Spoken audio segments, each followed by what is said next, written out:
Hello, class 6 student. This is our future step book, and today we will read chapter number 14, The Magic Heart. Let's start. Long, long ago, two different tribes inhabited in Ireland. बहुत समय पहले की बात है. दो अलग अलग जनजातियाँ जो जंगल में रहती हैं उनको ट्राइब्स कहते हैं. वो लोग आयरलैंड में रहती थी. ठीक है, दो अलग अलग थी जातियाँ जो आयरलैंड में रहती थी. They lived in their own way, और वे अपने अपने तरीके से रहती थी. And never interfere in one another territory, और वो दोनों एक दूसरे के जो क्षेत्र थे यानी जहाँ पे वो लोग रहते थे उसमें कोई भी इंटरफेयर नहीं करते थे. The chieftain of one of the tribes was a priest, उसमें से जो एक ट्राइब्स का जो चीफ था. ठीक है, सब ट्राइब्स होते हैं ना, कबीले वगैरह जिसको बोलते, तो कबीले के सरदार वगैरह होते हैं, तो उनका जो चीफ था वो एक पुजारी था. हिज नेम वॉज दागदा, उसका नाम था Dagda. He had a wonderful magic harp, उसके पास एक वंडरफुल मैजिक हार्प था. The harp was made up of a kind of rare wood, और जो वो हार्प था बहुत ही एक रेयर वुड से बना हुआ था. It was beautifully decorated with the gold and the precious stone, और वो गोल्ड से और प्रीसियस स्टोन से डेकोरेट था. But it's real magic was in wonderful music in its string, लेकिन जो उसके जो रियल जो मैजिक था, रियल जो जादू था वो उसकी स्ट्रिंग में था, उसके तारों में था. Only the Dagda knew how to bring different kind of music out of its string. केवल दागदा ही जानता था कि उस स्ट्रिंग से अलग अलग तरीका का म्यूजिक कैसे निकालना है. When the men were going out or to battle, the Dagda would set up his magic harp and sweep his mind across the string. जब भी वहाँ के जो ट्राइब्स के जो लोग थे वो युद्ध करने जाते थे तो दागदा उनको बैठाता और वो म्यूज़िक हाथ बजाता, और उनका जो जैसे ही वो स्ट्रिंग पे अपना हाथ चलाता तो उसमें से क्या निकलता, एक म्यूज़िक निकलता. And the war song would ring out, उसमें से एक वॉर का सॉन्ग निकलता, एक युद्ध का कोई गाना निकलता. उससे क्या होता, which would make every warrior buckle on his armour, और जो उससे क्या होता, जो जो भी जो सिपाही थे वो अपने जो भी था वो गेटअप वगैरह कर लेते थे और अपने माइंड को वो पूरी तरह से मेकअप कर लेते. Brace his knees and shout, और अपने नीज में जो भी ब्रेस वगैरह था उसको तैयार कर लेते और वो जोर से शाउट करते, it's time to go and fight, अभी समय आ गया है, लड़ने का समय आ गया है. The victory will be ours, और जीत हमारी होगी. तो वो जो मैजिक जो ट्यून थी उससे उनके मन में, उनके अंदर ये सारी चीज़ें भर जाती थी वॉरियर्स के अंदर कि हमें अब युद्ध करना है और जीत डेफिनेटली हमारी ही होगी. Then when the man came back from the battle, और जब वो आदमी लोग जब युद्ध से वापस आते, वेरी एंड वाउंडेड, बहुत ही थके हुए और घायल आते, the Dagda would take his harp and strike a few chords, और वो क्या करता, दागदा फिर से बुलाता उन आदमियों को अपने पास बैठाता, फिर एक उनकी जो हार्प था उसके ऊपर फिर एक स्ट्राइक करता, फिर एक ट्यून बजाता, as the magic music fill the air, और फिर जो मैजिक म्यूजिक था पूरी हवा में फैल जाता. Every man forgets his weariness, और हर कोई व्यक्ति अपनी थकान भी भूल जाता. And of his bleeding wounded, अपने बहते हुए बाउंडेड को भी वो भूल जाता. And thought of the honour he had won, और ये समझता कि हमने सम्मान में जीत प्राप्त कर ली है. And of the comrade who had died beside him, और जो लोग चले गए हैं, and of safety of their dear ones, और जो लोग चले गए हैं और उनके बचे हुए जो घर वाले हैं, जो भी लोग हैं, उनका हमको क्या करना है, उनकी सेफ्टी करना हमारा काम है. ऐसा वो वॉरियर के माइंड में आ जाता था जैसे वो म्यूज़िक सुनते थे. Then the song would swell out louder, और जो सॉन्ग की जो स्मेल थी वो पूरी तरह से फैल जाती थी.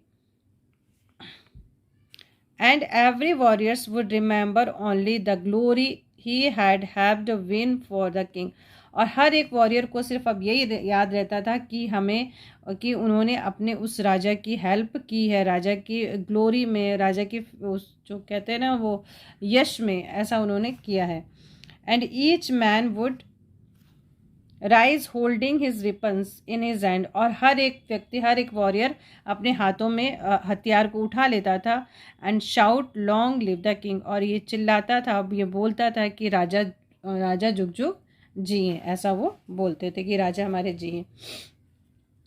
Once it happen that the two tribes were engaged in the great war, और एक बार क्या हुआ, दो जो जातियां थी, जो जनजातियां थी, वो एक महान युद्ध में बिजी थी। The fighting continue for many days, और जो लड़ाई थी वो कई दिनों तक चल रही थी। And many man were killed, और बहुत सारे लोग मारे गए। And bounded on both side, और दोनों तरफ से वो लोग क्या हो गए,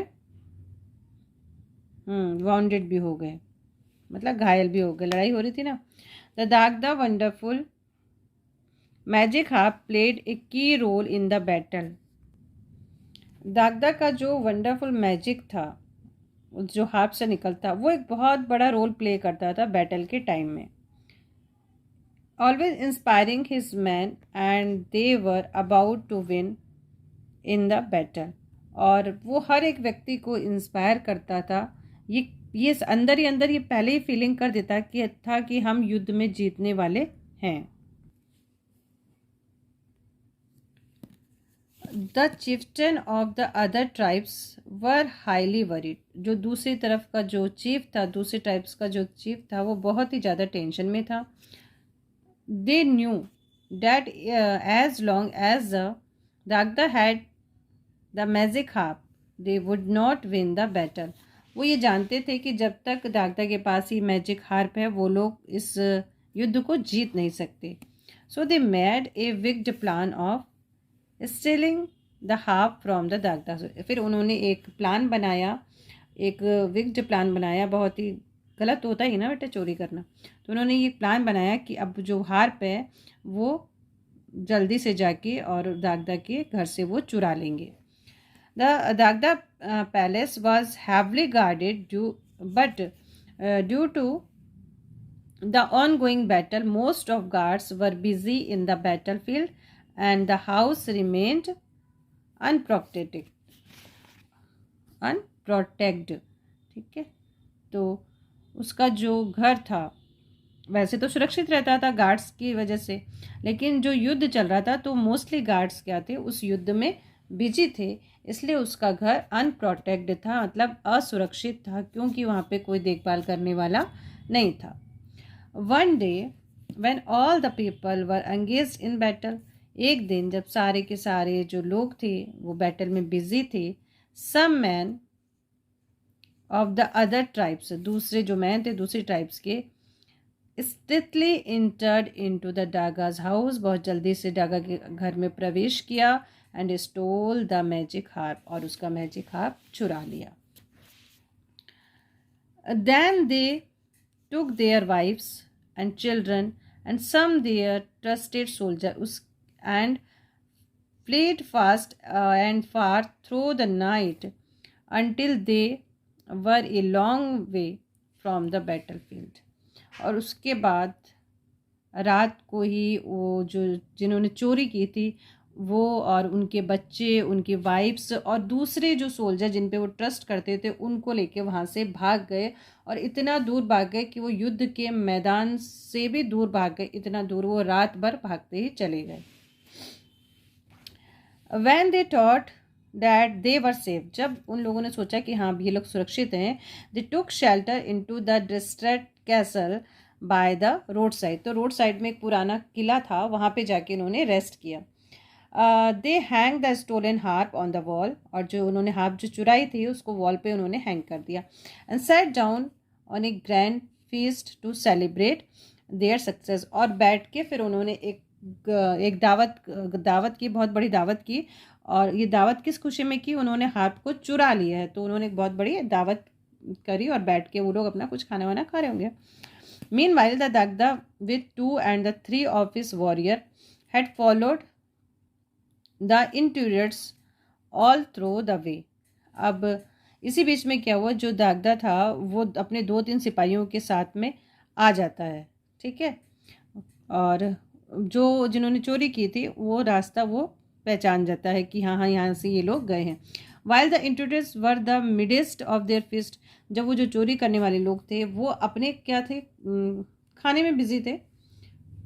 the door was suddenly burst open, और वो दरवाज़ा जो है अपने आप जोर से खुल जाता है। अपने आप क्या खुलता होगा, दागदा उसको खोल देते होंगे। द दागदा स्टूड हियर, और दागदा वहाँ पे खड़े हुए थे। विद हिज मैन, किसके साथ, अपने आदमियों के साथ में वहाँ पे खड़े हुए थे। Some of the intruders sprang their feet, कुछ तो एकदम उछल के खड़े हो गए। But before any of them could द गैप्स ए वेपन, और कुछ नहीं किया कि अपने हथियार उठा लिए। The Dagda called out to his harp on the wall, Dagda ने अपनी हार्प को बुलाया। Come to me O my harp, दागदा ने अपने हार्प को बुलाया कि मेरी हार्प, प्यारी हार्प, मेरे पास आओ। The great harp recognise its master's voice, और उस हार्प ने अपनी मास्टर की वॉइस को पहचान लिया। And leaped from the wall, और वॉल से उछलती हुई आ गई। And world through the air, sorry the hall, hall में वह चारों तरफ घूमने लगी। Sweeping aside and the killing the man who got in its way and sprang is masters hand, वो जो जिन्होंने चुराया था उसकी तरफ चारों तरफ घूमते हुए वो अपने मास्टर के हाथों में आ गई। The Dagda took his harp and swept his hand across the string, अब दागदा के हाथ में जब हार्प आ गया तो उसने उस स्ट्रिंग पर अपना हाथ घुमाया। And in the 3 great solemn chord, और बहुत ही सीरियस धुन बजाई। The harp answer with the magic music of tears, अब उसमें से जो मैजिक निकला वो आंसू देने वाला म्यूजिक था, रोने वाला। As a wailing harmony spread through the air, और इस तरह से उसके जो म्यूजिक का जो ये सैड म्यूजिक था वो पूरे हवा में फैल गया, रोने वाला जो म्यूजिक था। The man of introduce board there head, और जो जिन लोगों ने चोरी की थी उनकी जो वाइफ्स थी, जो विमेंस थी, उन्होंने अपने सिर को नीचे कर लिया। And their head and wept bitterly, और बहुत ज़ोर ज़ोर से रोने लगी। The strong man turn their face aside, जो मैन थे उन्होंने अपना फेस साइड में कर लिया। एंड द लिटिल चिल्ड्रन सोब्ड, और जो छोटे बच्चे थे वो भी सुबह सुबह के रोने लगे। Again the Dagar touched the string, फिर से उसने स्ट्रिंग को अपना टच किया, तारों को छुआ। And this time the magic of मिट लिव्ड फ्रॉम द हार्प, और इस तरह से एक और म्यूजिक हार्प में से निकला। And when they hear the music of mirth, और उन्होंने इस तरह का जो म्यूजिक सुना, मिट वाला जो म्यूजिक सुना, the young warrior began to laugh, mirth वाला म्यूजिक मतलब हंसने वाला म्यूजिक, ठीक है। तो जो यंग जो वॉरियर थे वो बहुत ज़ोर ज़ोर से हंसने लगे। They laughed till the spear dropped from their head, और इतने ज़ोर ज़ोर से हंसने लगे और इतना ज़ोर से हंसते रहे कि जब तक कि जो भाले थे ना, स्पेयर्स, उनके हाथ से नीचे ना गिर गए। They laughed on and on until their limbs were helpless with success of glee, और वो जब तक हंसते रहे जब तक कि उनके जो हाथ पैर हैं वो हेल्पलेस ना हो गए हंसते हंसते। जब बहुत ज़्यादा कोई हम लोग को गुदगुदी कर देता है तो बहुत ज़्यादा हंसी आती है, हम लोग हेल्पलेस हो जाते हैं। तो इस तरह का वो जो म्यूज़िक था, पहले रोने वाला म्यूज़िक निकला, फिर हंसने वाला म्यूज़िक उसमें से निकला। Once more the Dagda touch, फिर हिज हार्प्स, फिर से उसने अपना हार्प बजाया, but this time very very softly, लेकिन उस टाइम बहुत ही सॉफ्टली था। And now a music of the stole forth as soft dream, अब वो जो म्यूज़िक था बहुत ही सॉफ्ट था, एज ए स्वीट जॉय, बहुत ही आनंद देने वाला था। It was music of sleep, और ये सोने वाला म्यूज़िक था। When they heard the music of sleep, जब उन्होंने सोने वाला म्यूजिक सुना, the women bowed their head and slumber, जो वुमेन थी वो म्यूज़िक सुनते सुनते ही सो गई, अपना सिर झुकाते झुकाते ही। The little children crept in their mother's lap, और जो छोटे बच्चे थे रेंगते हुए अपनी मम्मी की गोदी में आ गए। And the old man nodded, जो बूढ़े आदमी थे उन लोगों ने अपने सर झुका लिए। And the young warriors dropped in their seat और एंड क्लोज देयर आइज, और जो यंग थे वो अपनी सीट पे बैठे बैठे ही उन्होंने आंखें बंद कर ली। One after another all the intruders sank into sleep, और एक के बाद एक सारे के सारे जो इंट्रोड्यूसर्स थे वो क्या हो गए, सो गए। Now they were all deep in slumber, अभी सारे के सारे गहरी नींद में थे। The Dagda took his magic harp, Dagda ने अपनी मैजिक हाफ उठाई। And he and his warriors slowly walked away, वो और उसके जो वॉरियर्स थे धीरे धीरे चल के आ गए। Soon they came in safety to their own homes again, और इस तरह से वो फिर से अपने घर में सुरक्षित थे। तो ये स्टोरी थी हमारी मैजिक हार्प की। तो आपने देखा किस तरह से जो मैजिक हार्प थी उसने अपनी मास्टर की वॉइस सुनी और वापस उसके पास में आ गई। Let's see the exercise time, you can see by your self, अपने से देखिए और अपने से करिए। कर सकते हैं ना? यस, कर सकते हैं। Confidence is a big thing, confidence बहुत बड़ी चीज़ होती है जिससे हम सब कुछ कर सकते हैं। तो आप इसको करिए। Question answer I will tell you. देखिए ये जो क्वेश्चन नंबर ये है ना बेटा, सब में सेम है। इसमें क्या करना है हम लोग को, जितने भी चैप्टर अभी हम लोगों ने रीड किए बिफोर इट, तो उसमें यही था, इनको सीक्वेंस में करना है। सीक्वेंस में हम कर ही लेंगे। और ये हो गया। अभी क्वेश्चन आंसर आपको बता दिए जाते हैं। वोकैबुलरी पार्ट देख लीजिए, इसको आप ध्यान से देखिए और करिए। ये क्या है, सिनोनिम्स हैं। After that the question number B, make the sentence, you can do, and the grammar uses. In the grammar uses, fill in the blanks with a suitable preposition. Preposition is already is filled, and there is the future tense, simple future tense. You can do this. Okay, let's start. Come on. Question answer. Question number first is, what was the name of chieftain who possessed the magic harp? तो क्या नाम था उसका? Dagda, the name of the chief. अच्छा ठीक है, ऐसे करते हैं। ओके चलिए, the name of chieftain was Dagda who possessed the magic harp. Okay, अब सही है। अब है describe the speciality of the harps. Harp it was magical harp. सब फर्स्ट ऑफ ऑल क्या थी उसकी क्वालिटी, वो मैजिकल हार्प था। It was made up of a rare wood, बहुत ही रेयर वुड से बना हुआ था। It was beautifully decorated with gold and the pieces stone. It has a wonderful music in its string. Okay, ये इसकी जो harp था उसकी क्वालिटी थी। What effect did the music of harp have on the very warriors? Question answer number 3. When the Dagda would take his harp and strike few chord, every man forget his weariness and of his bleeding wounded. जो लोग थे जो युद्ध करके आते थे वो अपनी थकान भूल जाते थे और अपना जो घायल था, घाव जो रहता उसको भी वो भूल जाते थे।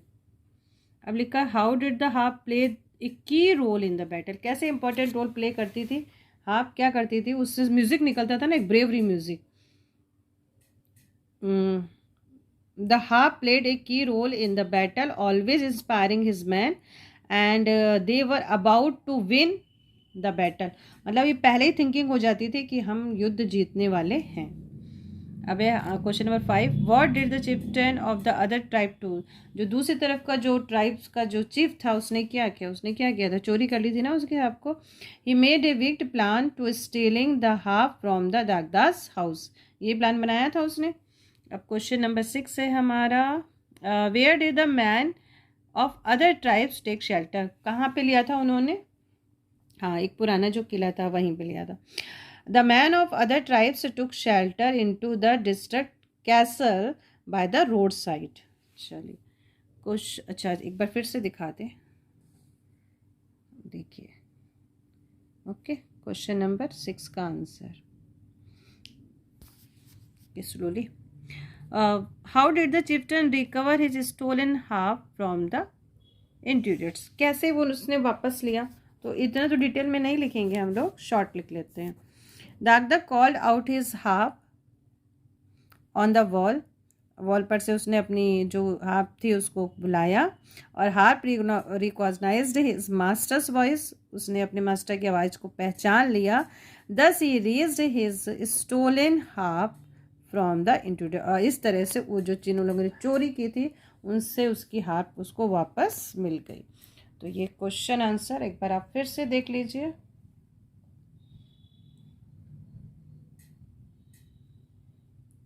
अब हम लोग फिर से मिलेंगे नेक्स्ट चैप्टर में, तब तक के लिए बाय बाय, थैंक यू।